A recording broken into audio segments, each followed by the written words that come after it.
نحمده ونصلي على رسوله الكريم أما بعد أعوذ بالله من الشيطان الرجيم بسم الله الرحمن الرحيم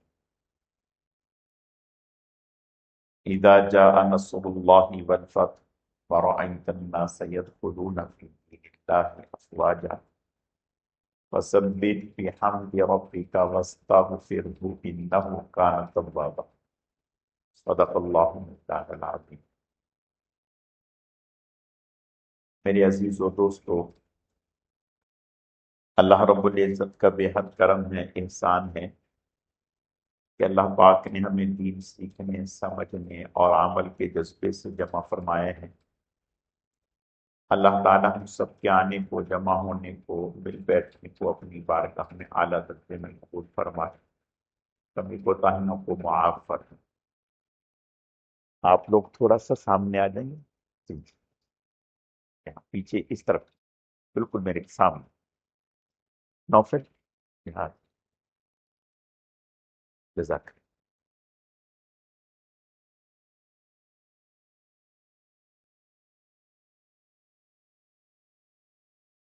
یہ سورت آپ صلی اللہ علیہ وسلم پر جب اتری تو سیدنا صدیق اکبر رضی اللہ تعالیٰ عنہ رونے لگے۔ صحابہ کرام رضوان اللہ علیہم اجمعین فرماتے ہیں کہ ہمیں حیرت ہوئی کہ اللہ پاک نے ایک سورت اتاری ہے اور اس میں اس چیز کی خبر دی ہے کہ وہ وقت بہت جلد آنے والا ہے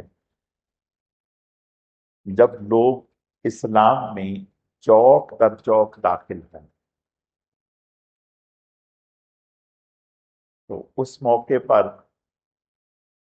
آپ اللہ تعالیٰ کی بارگاہ میں تسبیح اور تحمید بھی کریں اور استغفار بھی کریں۔ تو اس میں کون سی ایسی بات ہے جو رونے کی ہے؟ خیر، سیدنا صدیق اکبر رضی اللہ تعالیٰ نے سے بعد میں پوچھا کہ بھئی آپ کیوں رو رہے ہیں؟ انہوں نے کہا کہ اس میں آپ صلی اللہ علیہ وسلم کے وصال کی خبر، اس میں اس چیز کی خبر ہے کہ جناب رسول اللہ صلی اللہ علیہ وسلم کا کام مکمل ہو گیا۔ جب آپ کا کام مکمل ہو گیا تو اب آپ جو ہے ہمارے پاس نہیں رہے۔ چنانچہ ایسا ہی ہوا، پھر کچھ وقت کے بعد ہی آپ صلی اللہ علیہ وسلم کا وصال ہو گیا۔ اس آیت سورت میں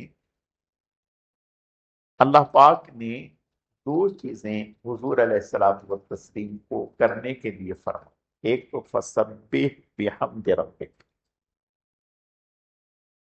اپنے رب کی تسبیح کریں اور تحمید کریں، واستغفرہ، اور استغفار کریں۔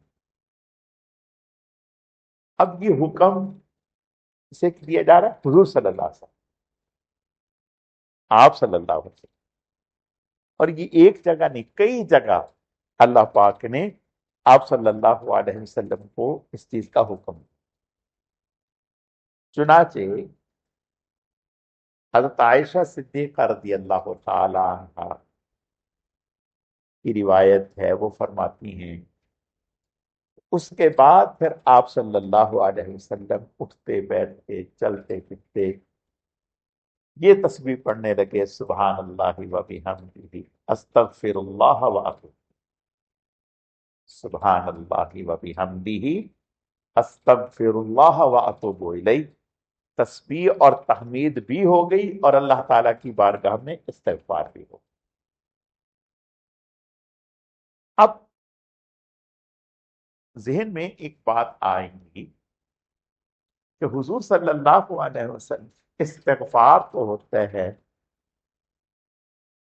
گناہوں کی معافی کے لیے، سیئات کے لیے، لغزشوں کے لیے، آپ صلی اللہ علیہ وسلم کی حیات مبارکہ، زندگی، آپ کا ہر قدم عبادت،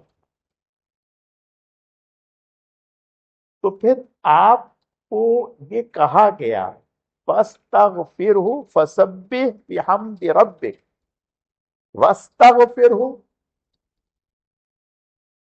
یعنی حکم دیا جا رہا ہے کہ آپ استغفار کریں۔ اب کس بات پر استغفار؟ اور حدیث میں آتا ہے آپ صلی اللہ علیہ وسلم ایک ایک مجلس میں 70 مرتبہ، 100 مرتبہ استغفار کیا تھا۔ دیکھو، آپ صلی اللہ علیہ وسلم رات کو بہت لمبی عبادت، لمبا قیام، لمبا رکوع، لمبا سجدہ، حتیٰ کہ پاؤں مبارک سوج جاتے۔ اب تھوڑے سے کھڑے ہونے پر پاؤں نہیں سوجتے، ایک لمبا وقت کھڑا رہے تو پھر پاؤں پہ ورم آتا ہے، سوجن آتا ہے۔ اب سر ان کے پاؤں پہ سوجن آ جاتی۔ حضرت عائشہ صدیقہ رضی اللہ تعالیٰ فرماتی ہیں، میں نے کہا یا رسول اللہ صلی اللہ علیہ وسلم، آپ تو بخشائیں ہیں، لیغفر لک اللہ ما تقدم من ذنبک وما تأخر، کہ اللہ نے اگر خلاف اولا کوئی بات آپ سے سرزد بھی ہوئی، اللہ نے اس کو معاف کر دی، پہلے ہی معاف کر دی۔ یعنی اللہ کا حضور کے ساتھ ایسا اسلوب تھا کہ منافقین نے حضور سے اجازت مانگی، جھوٹے تھے کہ ہم گھروں میں رہ جائیں، جہاد پہ نہ جائیں، اجازت نہیں۔ حضور نے اجازت دے دی، اجازت دی۔ تو اللہ نے حضور سے یہ فرمایا اف اللہ عنک لما اذنت لهم حتی یتبین لک الذین صدقوا وتعلم الکاذبین، اللہ آپ کو معاف کر دے، اللہ نے آپ کو معاف کر دیا، اللہ نے آپ سے درگزر کر دیا، لما اذنت لهم، آپ نے ان کو کیوں اجازت دی؟ تھوڑا سمجھیں کہ اگر اللہ یہ نہ فرماتے اف اللہ عنکا، صرف یہ کہتے لما اذنت لهم، آپ نے ان کو کیوں اجازت دی، تو یہ اتنا بھاری جملہ تھا آپ کے لیے، تو شاید آپ برداشت نہ کر پاتے، آپ برداشت نہ کرتے۔ تو پہلے یہ کہا اف اللہ عنکا، اللہ نے آپ کو معاف کر دی، پھر کہا لما اذنت لهم، آپ نے ان کو کیوں اجازت دی؟ اجازت نہ دیتے تاکہ ان کا جھوٹا ہونا سب پر عیاں ہو جاتا، واضح ہو جاتا۔ تو حضور صلی اللہ علیہ وسلم کے لیے تو اللہ تعالیٰ کا معاملہ ایسا تھا۔ تو یہاں حضور سے کہا جا رہا ہے استغفار۔ تو میں اس سے پہلے جو بات عرض کی تھی، حضرت عائشہ نے فرمایا یا رسول اللہ، آپ نے فرمایا کیا میں اللہ کا شکر گزار بندہ نہ بنوں؟ دیکھیے ایک بات یاد رکھیں، وہ انسان جو اللہ کی نعمتوں کو پہچان لے، اس سے بڑا عظمتوں والا کوئی انسان نہیں۔ جس قدر آپ اللہ کی نعمتوں کو پہچاننے لگ جائیں گے، اسی قدر آپ استغفار زیادہ کرنے لگ جائیں گے۔ آپ غور کریں اس بات پر، جس قدر آپ اللہ کے انعامات کو پہچاننا شروع کر دیں گے تو آپ اسی قدر استغفار کرنا زیادہ کر دیں گے۔ اس لیے کہ اللہ کے جس قدر انعامات ہیں، کیا اس قدر ان انعامات کا حق ادا ہو رہا ہے؟ جب نہیں ہو رہا تو یہ ایک تقصیر ہو گئی، کوتاہی ہو گئی، اس کوتاہی پر استغفار ہے، معافی ہے۔ اب